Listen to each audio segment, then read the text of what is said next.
नमस्कार। आज हम एक ऐसे प्राचीन संस्कृत स्तोत्र की कहानी में उतरेंगे जिसका जन्म हुआ था एक शक्तिशाली राजा और उससे भी कहीं ज्यादा शक्तिशाली देवता के टकराव से। ये सिर्फ एक कहने सुनने वाला सवाल नहीं है, बल्कि यही वो असल समस्या है जिसके इर्द गिर्द अब तक का एक सबसे शक्तिशाली स्तोत्र यानी शिव तांडव स्तोत्रम रचा गया है। तो चलिए इस कहानी को जरा और करीब से समझते हैं। तो इस कहानी की शुरुआत किसी पूजा या प्रार्थना से नहीं होती, बल्कि ये शुरू होती है 10 सिरों वाले राजा रावण के अहंकार से भरे एक काम से। अपने अहंकार में इतना चूर रावण फैसला करता है कि वो अपने रास्ते में आने वाले इस पूरे के पूरे पहाड़ को ही हटा देगा। अब यहां पर जो होता है वो बहुत दिलचस्प है। रावण की इस ताकत का जवाब दिव्य शक्ति से बड़ी ही आसानी से दिया जाता है। शिव को बस अपने पैर का अंगूठा इस्तेमाल करना पड़ता है और वो पूरा का पूरा पहाड़ नीचे दब जाता है।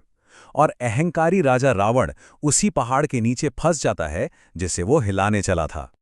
अब जब रावण पहाड़ के नीचे फंस गया और बेबस हो गया, तो उसने वो किया जो वो कर सकता था। उसने गाना शुरू कर दिया।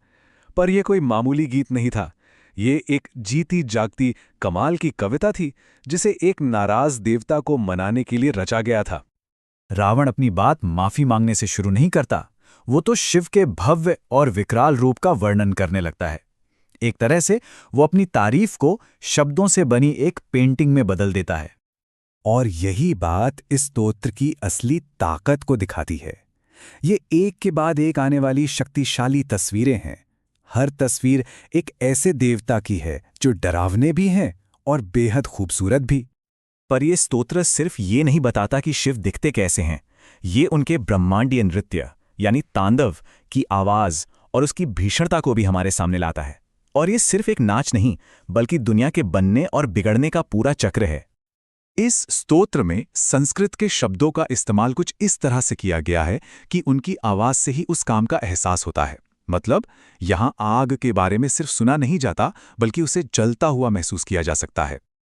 ठीक उसी तरह श्लोकों की जो लय है वो शिव के डमरू की उन शक्तिशाली थापों की नकल करती हैं जो उनके भयानक नृत्य को गति देती हैं।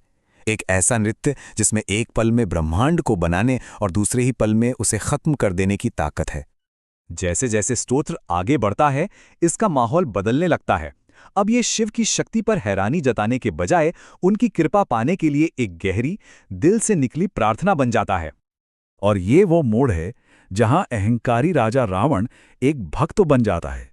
वो अपनी सारी ऊर्जा, अपनी सारी ताकत बस इस पूजा में लगा देता है। यहां आकर इस स्तोत्र का असली मकसद सामने आता है। ये असल में हार मान लेने का, सरेंडर का गीत है। ये उस इंसान की तरफ से आध्यात्मिक शांति की गहरी इच्छा है जिसे अपनी ताकत की हदों का एहसास हो चुका है। तो इस गीत का असर होता है। क्रोधित देवता किसी ताकत के प्रदर्शन से नहीं, बल्कि भक्ति से भरे एक सच्चे और खूबसूरत काम से शांत हो जाते हैं।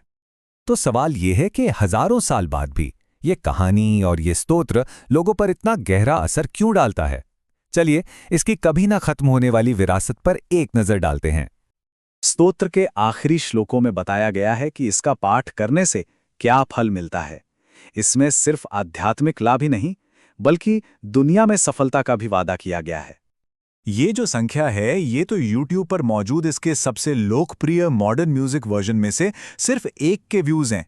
इससे अंदाजा लगाया जा सकता है कि आज के डिजिटल युग में भी इसकी पहुंच और इसकी शक्ति कितनी जबरदस्त है। और यह हमें एक आखिरी सवाल पर लाकर छोड़ देता है। शिव तांडव स्तोत्रम एक ऐसी मास्टरपीस है जो एक टकराव से पैदा हुई। ये इस बात की एक शक्तिशाली याद दिलाता है कि कभी-कभी अहंकार से भरे कामों से भी गहरी सुंदरता और भक्ति जन्म ले सकती है।